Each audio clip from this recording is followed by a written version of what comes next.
मेरे बच्चे को बचा लो। इसके अलावा मेरी इस दुनिया में कोई नहीं है। एक बेबस विधवा औरत के इन बिलखते आंसुओं और अपनी संतान के लिए चीख चीख कर गुहार लगाते देख स्वयं जगत जननी को धरती पर एक गधे पर बैठकर आना पड़ा था। आखिर ऐसा क्या हुआ था कि ब्रह्मांड की सबसे शक्तिशाली देवी को ऐसा रूप लेना पड़ा? कहानी शुरू होती है देवाधिदेव महादेव से।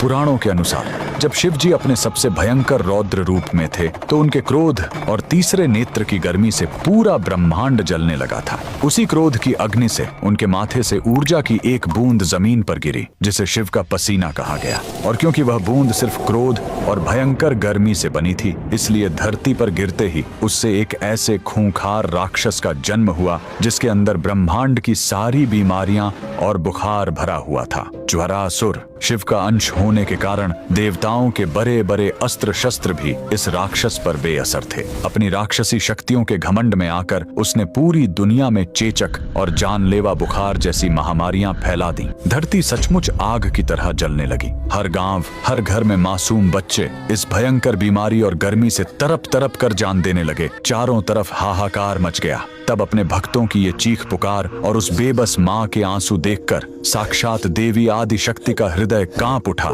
धरती पर फैली इस महामारी की आग को बुझाने के लिए देवी ने संसार का सबसे सुंदर और शीतलता प्रदान करने वाला रूप धारण किया। माता एक गधे पर सवार होकर अवतरित हुई, जिनके एक हाथ में ठंडे जल से भरा चमत्कारी स्वर्ण कलश था और दूसरे हाथ में नीम के पत्ते। पुराणों के अनुसार माता ने कोई शस्त्र नहीं उठाया। उन्होंने बस अपने स्वर्ण कलश के पवित्र शीतल जल और नीम के पत्तों से ज्वरासुर की उस राक्षसी आग और बीमारी के प्रकोप को पल भर में सोख लिया। ब्रह्मांड को जलाने वाला वो भयानक राक्षस माता की इस शीतलता के आगे टिक नहीं पाया। अपनी हार देखकर उसका सारा घमंड टूट गया और वो रोते हुए माता के चरणों में गिर पड़ा और हमेशा के लिए उनकी शरण में चला गया। जिस जगत जननी ने एक बेबस माँ की पुकार सुनकर इतने भयंकर राक्षस को अपने चरणों में झुका दिया, उस ममतामयी माँ के लिए पूरे भक्ति भाव से कमेंट में जरूर लिखें, जय शीतला माता।